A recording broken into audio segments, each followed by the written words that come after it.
Class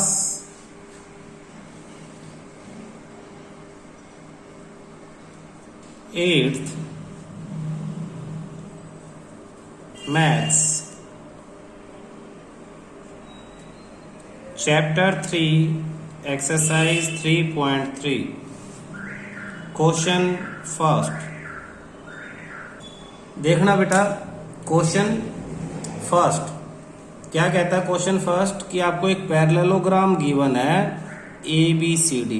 तो parallelogram जहां भी आप देखो तो उसके एकदम पढ़ते ही ना प्रॉपर्टियां याद करो कि पैरेललोग्राम में आमने सामने की साइड्स इक्वल हैं और पैरेलल हैं। ये इसके इक्वल, ये इसके इक्वल। तो opposite sides are equal and parallel, opposite angles are equal. तो ये कुछ प्रॉपर्टियां हैं पैरेललोग्राम की, वो ध्यान में आनी चाहिए आपको। सिर्फ ये नहीं कि पैरेललोग्राम आपने नाम पढ़ लिया और आगे बढ़ गए। पैरेललोग्राम पढ़ते ही पैरेललोग्राम की प्रॉपर्टियां याद आनी चाहिए। तो ABCD complete each statement along with the definition, इसे कंप्लीट करो। यानी AD इक्वल टू क्या होगा, और साथ में कह रहा है डेफिनेशन भी लिखो या फिर प्रॉपर्टी जो आपने यूज की है वो लिखो। तो AD किसके इक्वल होगा, ये देखो AD। अभी हमने कहा parallelogram opposite sides are equal, मैंने इधर एक लाइन बनाई है, इसके सामने भी एक लाइन, दोनों साइडों में एक एक लाइन है, यानी ये दोनों साइड इक्वल है। तो AD किसके इक्वल है, सामने वाले साइड BC के। तो AD equal to BC। Property क्या है, पैरेललोग्राम में बताया था अपोजिट साइड्स क्या होती हैं, इक्वल। तो प्रॉपर्टी आप लिख लो, opposite sides of a parallelogram are equal. इसे याद करो, बहुत जगह यूज होगी। और ये ध्यान रखो बेटा, अभी अगर इस क्लास की ज्योमेट्री अच्छी तरह समझ में आएगी तो ही आगे 9th 10th में ज्योमेट्री कर पाओगे, अदरवाइज वहां दिक्कत रहेगी। तो पैरेललोग्राम नाम पढ़ते ही आपने प्रॉपर्टी ध्यान दी कि अपोजिट साइड इक्वल हो, पहले यहाँ काम आ गई हमारी पहली प्रॉपर्टी। फिर अपोजिट एंगल्स भी इक्वल हैं। तो यहाँ अब सेकंड में इसने क्या पूछा, DCB यानी ये एंगल पूछ रहा है किसके इक्वल है, तो ये अपोजिट यानी इस एंगल के। तो इसे क्या लिख सकते हैं, DAB। जिस भी एंगल का नाम लिखते हो पॉइंट बीच में लिखते हैं, तो एंगल DAB। और प्रॉपर्टी क्या है, अपोजिट साइड्स की जगह एंगल आ जाएगा। Opposite angles of a parallelogram are equal. Parallelogram के अपोजिट एंगल क्या होंगे, इक्वल होंगे। फिर क्या है, OC इक्वल टू पैरेललोग्राम की 3 प्रॉपर्टियां बेटा, मैं शॉर्टकट में यहाँ शॉर्ट बता रहा हूं। एक साइड के बारे में है, साइड्स। दूसरा एंगल्स के बारे में, तुम समझ लो साइड मतलब opposite sides are equal, angle means opposite angles are equal. और थर्ड है डायगोनल्स बाइसेक्ट ईच अदर, यानी डायगोनल बाइसेक्ट करते हैं, आधे आधे पे कट करते हैं। OAC का मिड पॉइंट है, तो जितना ये बड़ा है उतना ही इधर है। बाइसेक्ट करना, बाइसेक्ट मतलब मिड पे काटते हैं एक दूसरे को। तो OC किसके बराबर है, OA के। OC बराबर OA। क्यों, प्रॉपर्टी क्या है, diagonals of a parallelogram bisect each other. Diagonals of a parallelogram bisect each other, ये प्रॉपर्टी है। फोर्थ पॉइंट पे उसने कहा DAB ये वाला एंगल, और CDA ये वाला एंगल। इन दोनों एंगल्स का सम कितना होगा, इन दोनों एंगल का सम होगा 180 डिग्री।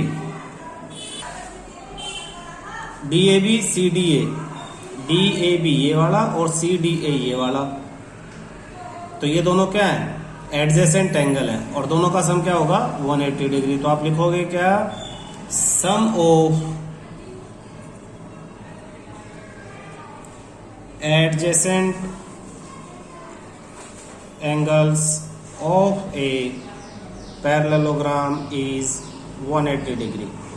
इसका रीजन क्या है, पैरेललोग्राम में अपोजिट साइड पैरेलल है, तो ये साइड इसके पैरेलल होगी, और ये एक ट्रांसवर्सल समझ लो। तो ये दोनों को इंटीरियर एंगल है। आपको पता ही है कि ट्रांसवर्सल अगर साइड पैरेलल है, ट्रांसवर्सल में कोई इंटीरियर एंगल दोनों का सम क्या होता है 180 डिग्री होगा।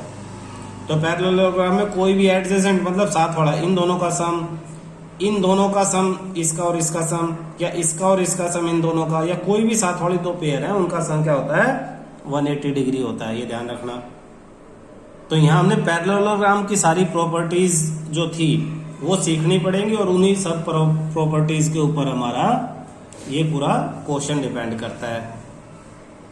देखना बेटा सेकंड क्वेश्चन कह रहा है कंसीडर द फॉलोइंग पैरेललोग्राम। कैसा फिगर है पैरेललोग्राम, तो हाईलाइट रखो इसे दिमाग में, और find the value of x y z. तो ये पैरेललोग्राम है, पैरेललोग्राम की प्रॉपर्टियां जो ऊपर पढ़ी थी दोबारा याद रखो, एक्स वाई जेड की वैल्यू निकालनी है। तो 100 एंगल दे रखा है एक बी, ये फर्स्ट पार्ट आपका, तो आपको मालूम है कि बी किसके साथ 100 होगा, ये जो 100 है ये दोनों जेड और 100 दोनों एडजेसेंट एंगल है, तो सॉल्यूशन में आप लिखोगे z plus 100 degree equal to 180, जो ऊपर लास्ट वाले में हमने यूज किया था। Sum of adjacent angle of a parallelogram, reason लिख दो आप, सम ऑफ, बार बार लिखोगे रीजन तो ध्यान रहेगा, सम ऑफ एडजेसेंट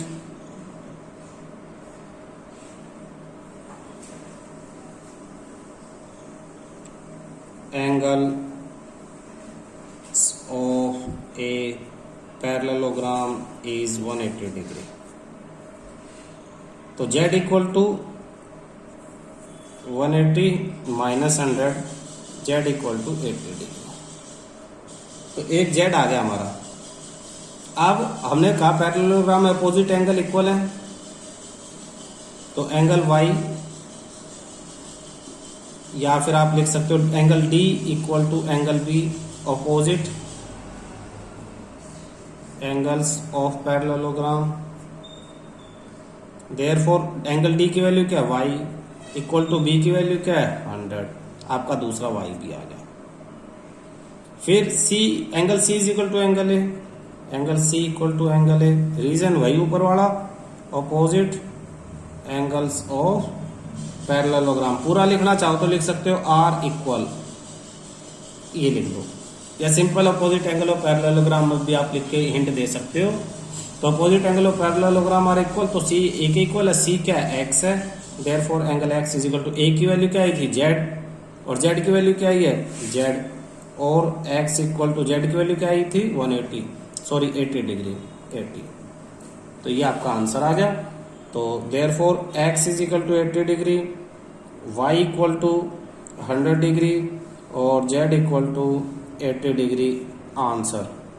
कोशिश करना इस तरह से क्वेश्चन पूछा तो लास्ट में ऐसे आप आंसर दे दो ताकि टीचर का ध्यान इस पे जाए और वो परेशान ना हो चेक करने में। सेकंड पार्ट देखो बेटा, सेकंड पार्ट में एक इस तरह से पैरेललोग्राम है, ये ऐसे और ये ऐसे, यहाँ पे 50,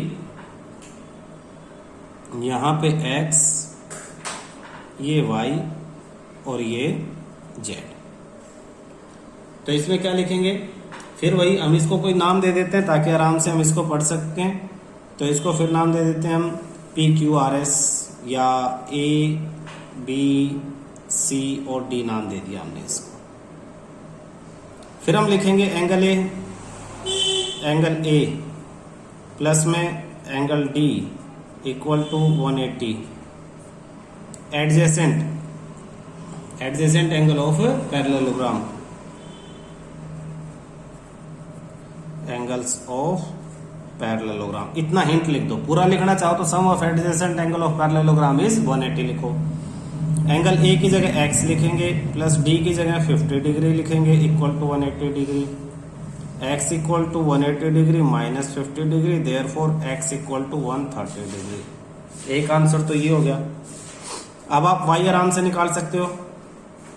angle C equal to angle A, opposite angles of a parallelogram, opposite angles of a parallelogram. तो एंगल C की वैल्यू क्या है y, और A की क्या है x, और y इक्वल टू x की वैल्यू क्या थी 130 डिग्री। रीजन लिख दो x इक्वल टू 130 डिग्री। तो सेकंड आंसर आपका ये हो गया। फर्स्ट आंसर क्या था, ये था। थर्ड जेड निकालना है, तो y is equal to z, alternate angles देखो, तो y equal to z alternate angles, तो आप इस तरह से z को शो कर सकते हो अल्टरनेट एंगल्स। थर्ड पे, तो थर्ड पे आप लिखोगे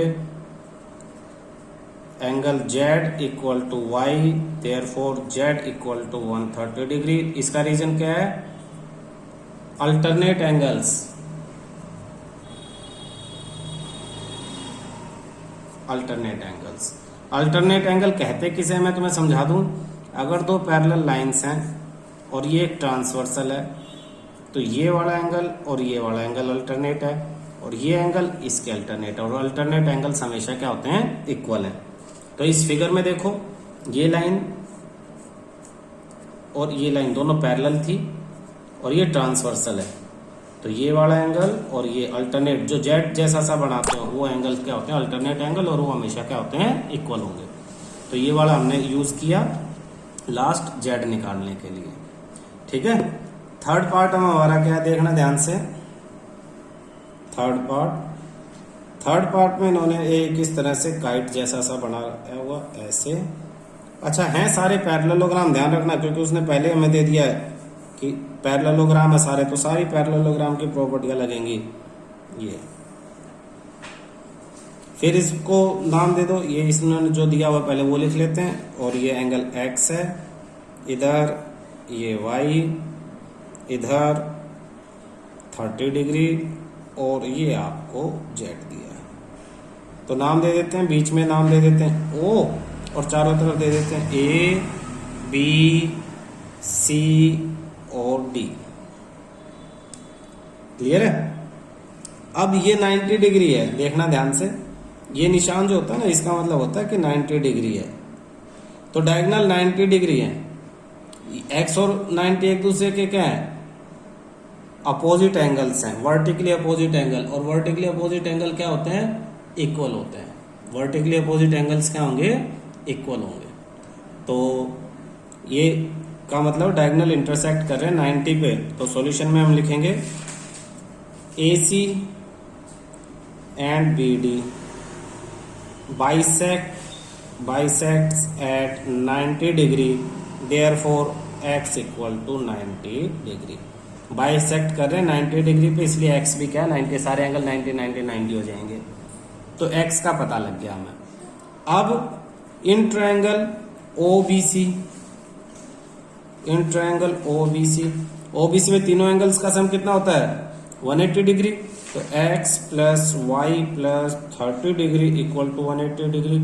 angle sum property of a triangle, इसको क्या बोलते हैं, इस प्रॉपर्टी को angle sum property of a triangle.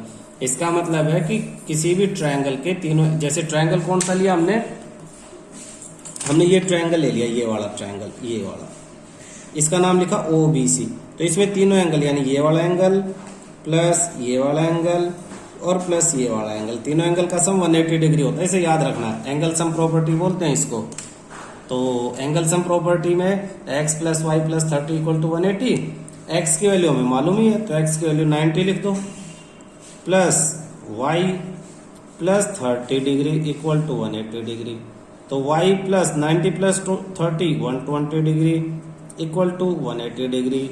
तो y equal to 180 minus 120 degree, यानी y इक्वल टू, ये कैलकुलेशन तो तुम्हें आती है, 60 डिग्री। ये आपका सेकंड आंसर हो गया, ये आपका फर्स्ट आंसर था। दो आंसर हो गए, x और y। अब z आपके पास और बचा हुआ है। अब फिर देखो डायगोनल अपोजिट साइड, यानी ये साइड ये इसके पैरेलल है, opposite side of a parallelogram, और AC ट्रांसवर्सल है, तो y इक्वल टू z। तो ये आप थर्ड में लिखोगे DA पैरेलल या AD parallel BC, AD parallel BC and AC is a transversal, therefore angle Z equal to angle Y, alternate interior angle, alternate interior angles. भाई हमने बात की थी ना कि अगर दो साइड पैरेलल हैं, ये दोनों पैरेलल हैं और ये ट्रांसवर्सल है, तो ये अल्टरनेट इंटीरियर एंगल हो जाएंगे। और अल्टरनेट इंटीरियर एंगल इक्वल होंगे तो जेड किसके इक्वल होगा, वाई के, और वाई कितना है 60, तो जेड भी हमारा 60 होगा। ये हमारा थर्ड आंसर है। तो 3 आंसर आ गए हमारे पास, x बराबर 90 डिग्री, y बराबर 60 डिग्री और z बराबर भी 60 डिग्री। तो ये हमारा मेन आंसर एक साथ हमने लिख दिए। ठीक है, दोबारा फिगर में देखो डायरेक्ट, ये 90 है यानी डायगोनल परपेंडिकुलर बाइसेक्ट करते हैं तो x 90 हो गया। x 90 प्लस 30 120, इन तीनों का सम 180 होना है तो y आ जाएगा 60 डिग्री। y और z अल्टरनेट एंगल्स हैं तो y 60 है तो z भी 60 आ जाएगा, z y के इक्वल है। तो बहुत आसान है, x 90 प्लस 30 प्लस y 180 तो y 60, y और z दोनों इक्वल हैं तो z भी 60। फोर्थ पार्ट देखना बेटा, इस तरह से ऐसे ये ये आपका एक पैरेललोग्राम है। क्या दिया हुआ है, इधर x दिया है, इधर y, ये 80 डिग्री और ये z। इनके नाम लिख लो, suppose A point, B point, C point और D पॉइंट। देखो पैरेललोग्राम है तो ध्यान रखना अपोजिट साइड पैरेलल है, यानी ये इसके पैरेलल है। ठीक है, सॉल्यूशन में क्या करेंगे, ये दोनों एडजेसेंट एंगल है, x प्लस 80, या आप लिख सकते हो angle A plus angle B equal to 180। क्यों, adjacent angle of a parallelogram, adjacent angles of a parallelogram. बार बार हम बात कर चुके। साथ वाला एंगल, साथ वाला ये A किसके साथ है, B, A D के साथ भी है, यानी A प्लस D भी 180 होगा। लेकिन इन दोनों को ले नहीं सकते ना हम, किसी एक का तो पता होना चाहिए। तो हमें 80 का पता है तो x plus 80 is equal to 180 degree. Therefore x equal to, ये 80 उधर जाके माइनस हो जाएगा, 180 माइनस 80, यानी x इज इक्वल टू 180 में से 80 गया 100 डिग्री। तो ये आपका पहला आंसर आ गया। अब पैरेललोग्राम में अपोजिट एंगल इक्वल है तो आप लिख सकते हो angle D is equal to angle B, angle D equal to angle B, opposite angles of a parallelogram. Therefore angle D यानी y और एंगल B यानी 80 डिग्री। ये आपका सेकंड आंसर आ गया। अब हमें z निकालना है तो आप लिखोगे z is equal to angle B, corresponding angles कहते हैं हम इसे, z equal to angle B, corresponding angles,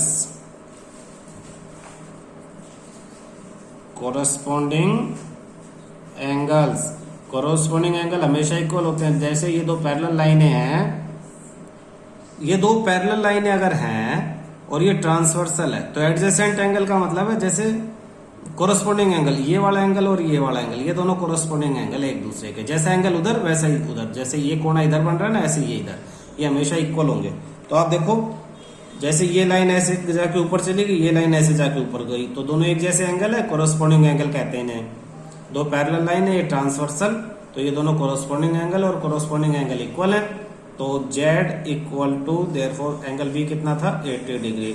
answer, आपको तीनों आंसर क्लियर हो गए, यानी आपका x is equal to 100 degree, y equal to 80 degree and z equal to भी 80 डिग्री।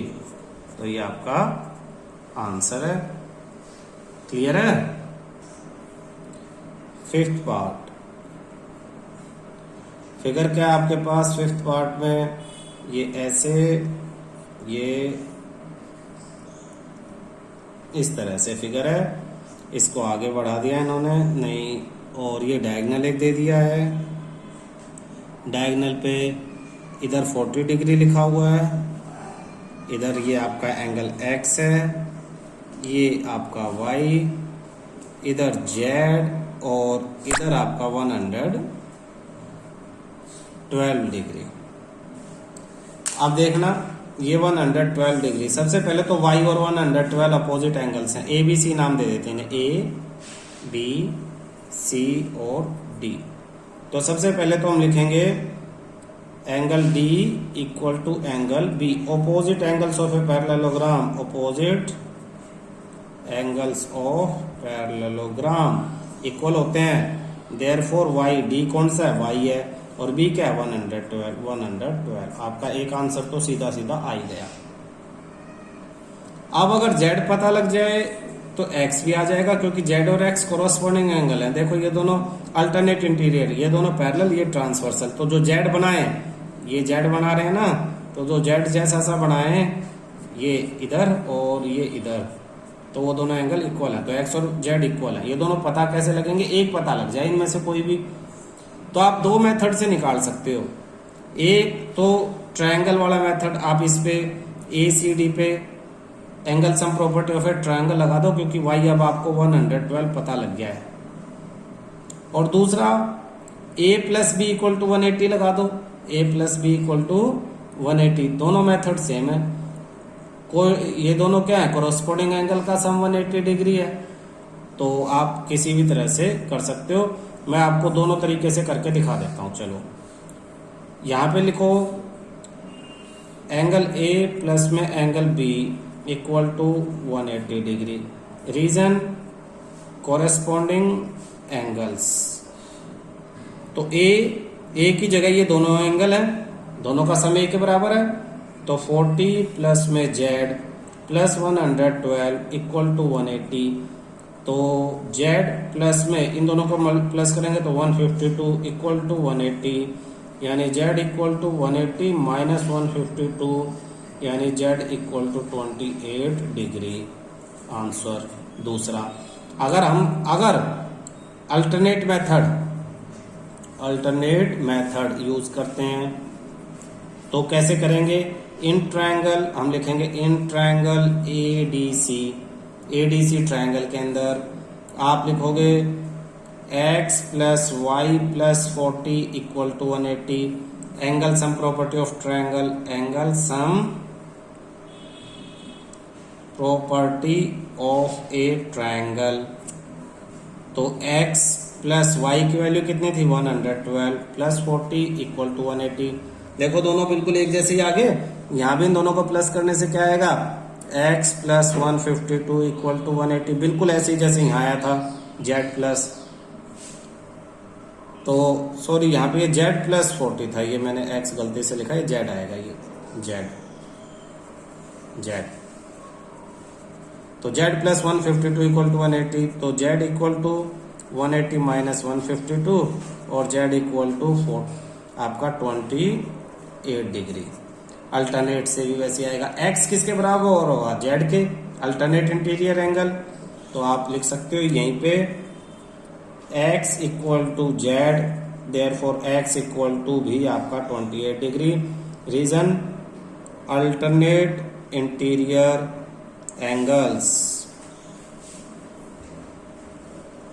यहां z की बजाय x ही आएगा, क्योंकि ट्रायंगल में तो x है हमारे पास, x आएगा, ये x और x। यहां हमारा z 128 आया इस मेथड से, इस मेथड से x 128 आया।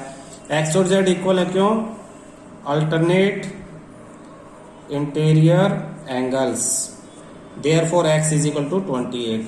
और यहां पे हम लिखेंगे इसके बाद z equal to x, reason वही अल्टरनेट इंटीरियर एंगल्स, तो z इक्वल टू 28 डिग्री। तो हम या तो इस मेथड से कर लें या इससे कर लें, दोनों से कोई फर्क नहीं पड़ता। इसमें हमने कोरोस्पोंडिंग एंगल यानी इन एंगल्स का सम 180 वाला फार्मूला लगाया है, और इसमें इस पूरे ट्रायंगल का 180 वाला लगाया है। क्लियर है।